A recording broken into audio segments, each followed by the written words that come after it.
Good morning mister शानिल मन राजी ශනිල් කියන්නේ සාමාන්‍ය කෙනෙක් නෙමෙයිනේ. එයා මං ආදරය කරපු කෙනා. මේ මිස්ටර් අයිජි සර්ගේ කැම්පේන් එක සම්පූර්ණයෙන්ම හැන්ඩල් කරන්නේ මේ කම්පැනි මේකේ හැම එකක්ම තියෙන කෝඩ් එකක්. කොටින්ම කියනවා ලව් කරන්නේ සෙක්ස් කරන්නේ. ඒ හැමදාම සෝෂල් මීඩියා වලට ඕන කිය. අපිට කොකා පෙන්නලා අපිව වටේ යන්නේ නැදුනේ. උන් අපිව අහගෙන ඉඳලා තියෙනවා. මං කෙල්ලෙක්ගේ මරණයකට වග කියනවා.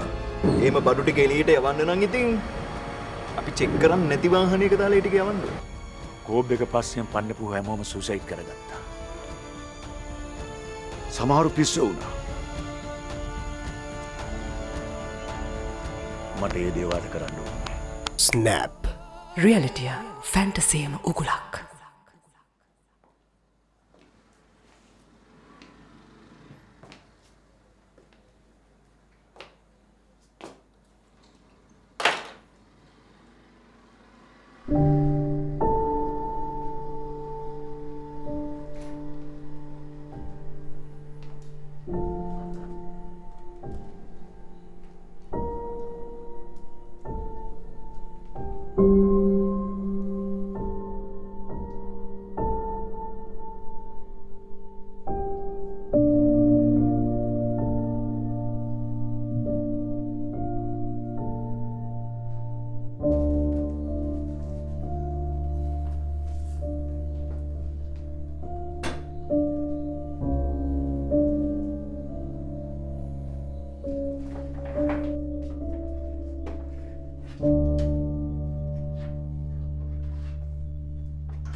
Hey, cleaning හරි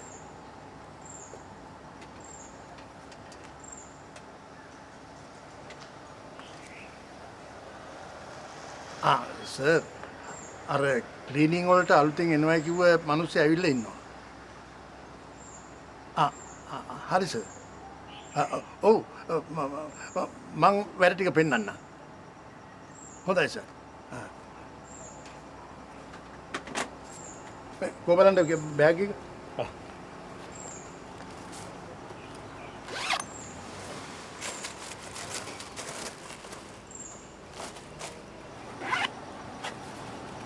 යම්මාත් එක්ක මත බයික් එක අන්න අතින් දාන්න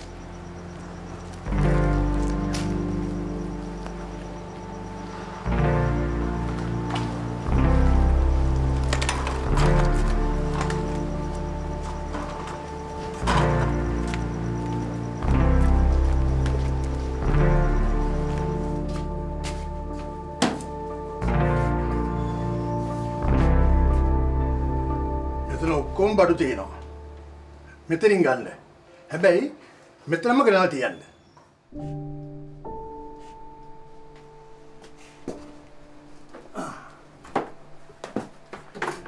මේ ඇඳුම් දාගෙන වැඩ කරන්න ඕනේ. මේ ඔය අලුත් ඇඳුම් නාස්ති කරගන්න එපා. මේ එළිය අතු ගාලා ගස් වලට වතුර දාලා උඩ මොප් කරන්න ඕනේ. මේ වැඩ ටික ඉවරුනාට පස්සේ මට කියන්න මම ඇතුළට එක්කගෙන යන්න. හරි මන්ත්‍රී හරි හරි.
ලියා ඩයමන්ඩ් සම දීප්තිමත් කරන පරිපූර්ණ සත්කාරයේ වෙනස ඔබත් අත්දකින්න.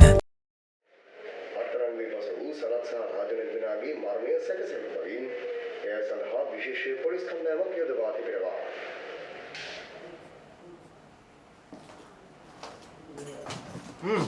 සර් කොහමද?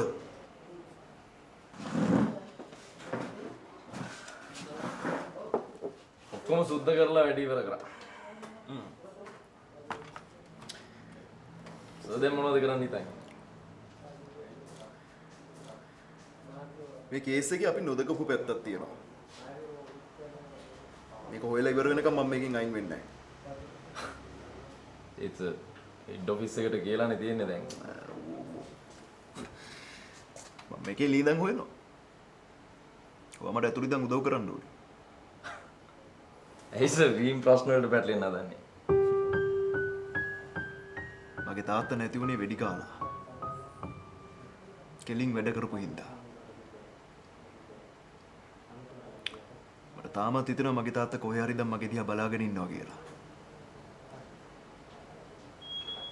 මං කැමති නැහැ කාගේවත් ඉත් එක්ක වෙලා වැඩ කරන්න. මං කැමති නැහැ.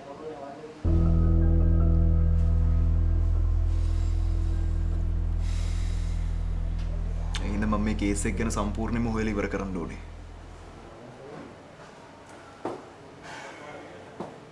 හරි සර්. මගෙන් වෙන්න දෙයක් තියෙනවා නම් කියන්න මම කරන්න.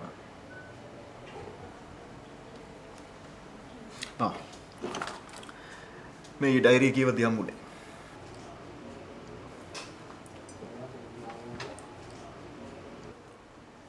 I have been hiding everything in my right hand.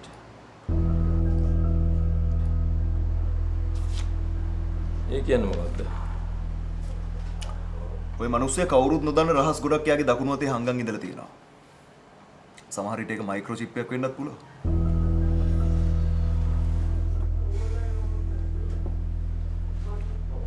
මේ මිනිහට මොනවද හංගන්න තිබිලා තියෙන්නේ?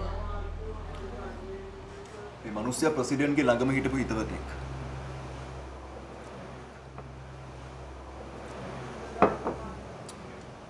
ප්‍රෙසිඩන්ට් ගැන අනිත් අය නොදන්න කරුණු ගොඩක් මේ මිනිස්සයා දැනන් ඉඳලා තියෙනවා. හම්මෝ සර්.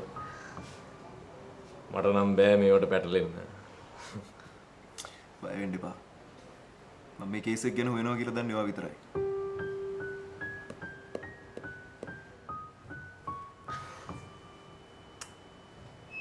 මොනවද එතකොට දකුණු අතේ තිබිලා තියෙන්නේ? මයික්‍රොචිප් එකක් වෙන්න ඇති. බොඩි එක උස්සපියුන් ඒ ගැන දැනන් ඉඳලා තියෙනවා. හැබැයි මගේ බොස්වත් ඒ ගැන දැනන් හිටියේ නෑ. මොකද එහෙම දැනන් හිටියනම් මේ කේස් එක ක්ලෝස් කරන්න කියලා එයා කවදාවත් කියන්නේ නෑ. ඒකද බොඩි එකේ දකුණු අත කපලා දාලා තිබිලා තියෙන්නේ. ඒක කරලා තිබ්බේ සර්ජරි බ්ලේඩ් එකකින්.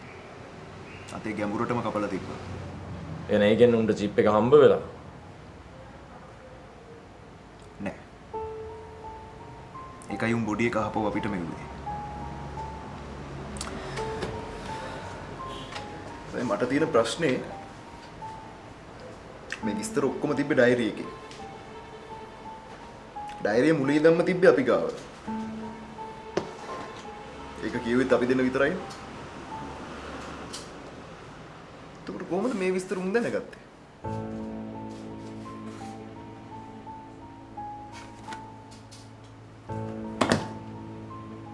සර් මාව සැක කරනවද? නෑ. එහෙම නෙමෙයි. ඒත් කොහොමද විස්තර එළියට ගියේ? සර් මගේ ගාවත් ඩයරි එක තිබ්බා තමයි. හැබැයි සර් කියනකම් මම මේක කියවලවත් තිබ්බේ නෑ. කොහොමද දැනගත්තේ?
විශ්වාසයෙන් කනෙක්ට් වෙන්න. ඕම්ස් ඔරිජිනල්ම ගන්න. ඕම්ස් ඔරිජිනල් චාර්ජර් ඕනම දුරකථනයකට හරියටම හරි.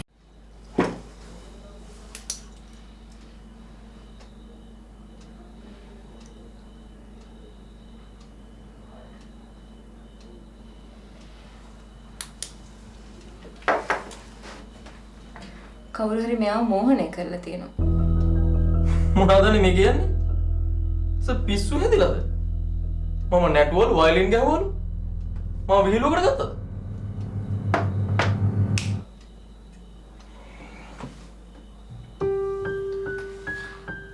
ස්නැප් එකෙන් මෙයාව ලොක් කරලා තියෙනවා. මම ස්නැප් එකක් ගහපුවාම මෙයා මෝහනයටපත් වෙනවා. ආපහු ගහපුවාම මෙයා අවදි වෙනවා. මැඩම් කියන්නේ කවුරු හරි මෙයාව මෝහනය කළ මෙයාගෙන් වැඩ අරන් කියලාද? මෙයා එයා කියන ඕන දෙයක් කරනවා කියලාද?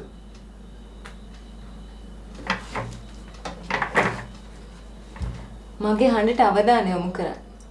දැන් ඔයාලට ඇහෙන්නේ මම කියන එක විතරයි. දැන් ඔයාලට ලොකු සැහැල්ලුවක් දැනෙනවා. ඔයාගේ යටිපතුල් වල ඉඳලා හිස් මුදුන් දක්වාම ඔයාලට ලොකු සැහැල්ලුවක් දැනෙනවා. දැන් ඔයා ඊටාම ගැඹුරු සැහැල්ලුවකටපත් වෙනවා.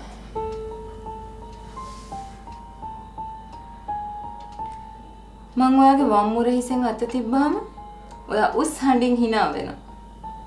මම ඔයාගේ දකුණු උර හිසෙන් අත තිබ්බාම ඔයා උස් හඬින් අඬනවා. මම ස්නැප් එකක් දුන්නාම ඔයා අවදි වෙනවා.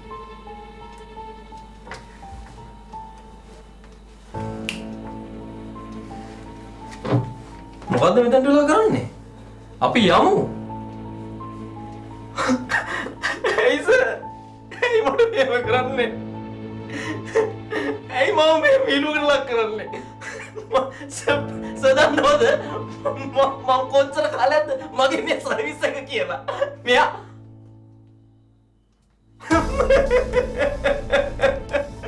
අපි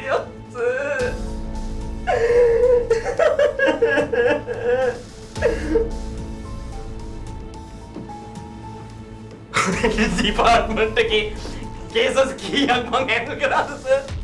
එයි මට මේව කරන්නේ සර්? එයි මේ පිස්සු ගෑණි කවට ගෙනල්ලා මම මේ විදිහට විහිළුවට. දුෂාන් බය වෙලාද?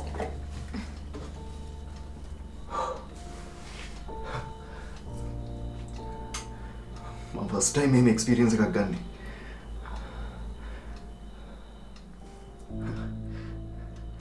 ඒත් මැඩම් මෙයාව එහෙම මෝහනය කරන්න කිසිම chance එකක් හම්බෙන්න විදියක් නැහැ. මොකද මෙයා හැමතිස්සෙම ඉන්නේ මාත් එක්ක. මිස්ටර් දුෂාන් මම හිප්නොසිස් ගැන දන්නේ බොහොම පොඩ්ඩයි. හැබැයි මේක එක්ස්පර්ට් කෙනෙක් වාගේ ළඟින් ගියත් ඇති ඕව මෝහනය කරන්න. anyway මම මේක normal කරලා දෙන්නම්.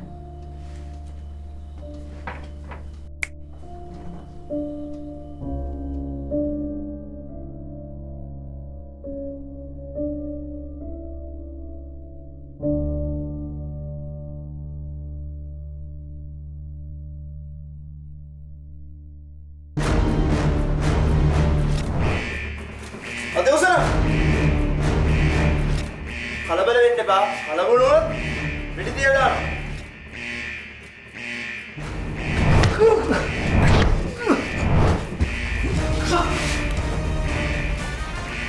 हाँ सर मैं अभी तक क्या मुझे करनी है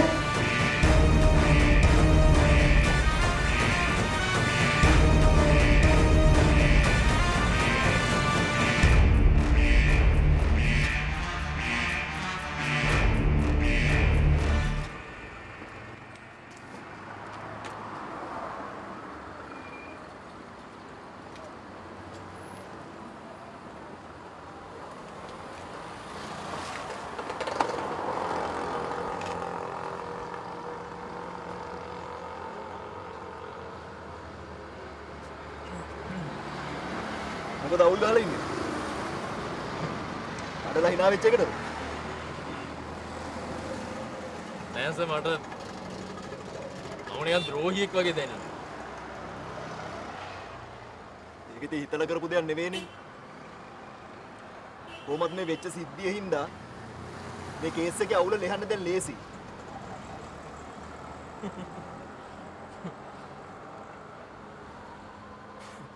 දැන් මෝහනේ වෙන්නේ නැතුවත් hina යනවා. ඒ දවස්වල පොඩි පොඩි කේස් වල පොරක් වෙච්ච මම දැන් මේ මොන මගුලක්ද වෙන්නේ කියලා හිතා ගන්න බැරුව ඉන්නේ. හැබැයි සර්වර් දැක්ක මුළුම දවසෙම මට හිතුණා අපිවත් කන පිට පෙරලලා තමයි සාපව යන්නේ කියලා. මේක බලන්න.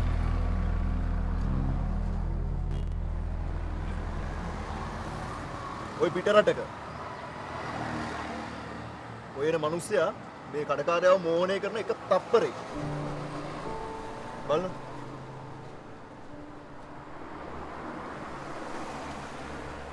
මේ මේක බලන්න.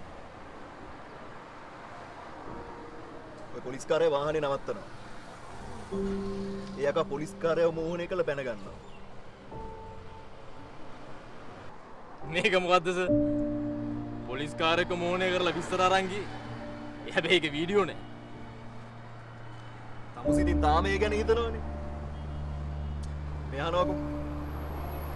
කොහොමත් මේ මෝහන සීන් එකෙන් පස්සේ මේ කේස් එක විසඳන්න ලේසි. හා? බොඩි එකේ අයිතිකාරයා මරන්නේ සුයිසයිඩ් කරගෙන. දුනු පිටියේ මරන්නේ සුයිසයිඩ් කරගෙන. ඊට පස්සේ මගේ පිටිපස්සෙන් ආපු මිනිස්සයා මරන්නේ සුයිසයිඩ් කරගෙන.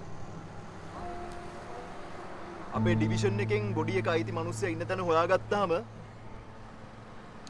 උන් අපිට කලින් ගිහලා මේ මිනිස්සයාව මෝහනය කරා. ඒ මිනිස්සයාට සුයිසයිඩ් කරගන්න හිතන විදියට. ඊට පස්සේ උන් දැනගත්ත ඩයරි එක තියෙන දුනු පිටිය ගාව කියලා. ඊට පස්සේ ගිහිල්ලා දුනු පිටියව මෝහනය කරලා දැනගත්ත ඩයරිය තියෙන එයා ගාව නෙමෙයි මගේ ගාව කියලා. ඊට පස්සේ දුනු පිටිය සුයිසයිඩ් කරගත්තා.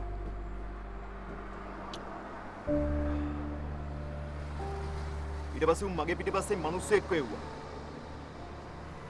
ඒ මිනිස්සයව කලින්ම මෝහනය කරලා තිබ්බේ. බැරි වෙලාවත් අහුවෙන්න ගියොත් එහෙම සුයිසයිඩ් කරගන්න හිතන විදිහට.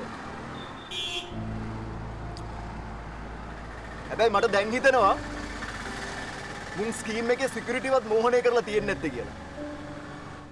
මොකද ස්කීම් එකට ආවගේ මිනිස්සු ගැන යාට මතකයක් නැහැ. ඊට පස්සේ ඉතින් තමුසේ මෝහනය කළා.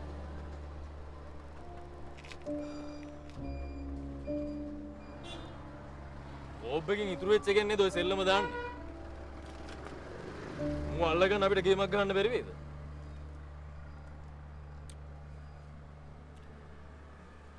අඟපතේ හයියෙන් සෙල්ලම් දැම්මට ඔය මුලෙන් සෙල්ලම් කරන උන් එක සෙල්ලම් කරන්න අපිට බෑ. ඒකින්ද හොඳම දේ තමයි අපි මේ ගේම් එකෙන් අයින් වෙලා ඉන්නවා කියලා උන්ට ඒත්තු ගන්න ඕනේ. ඔයා සුපුරුදු විදියට හෙට ඉඳන් රාජකාරියට යන්න.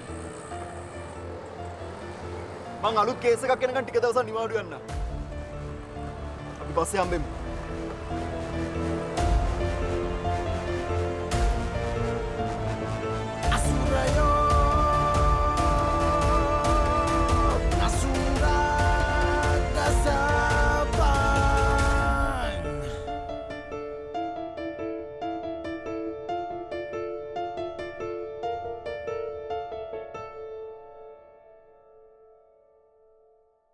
ස්නැප් රියලිටිය ෆැන්ටසියම උගුලක්.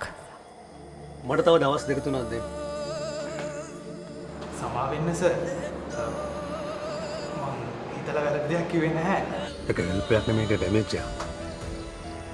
මේ කරන විදිය මම දන්නවා. දැන් ඔයාලා එක්ස්පර්ට් මේකට මමද? හැබැයි ඉතුරු 110ට chance එකක් දෙන්න මං කැමතියි.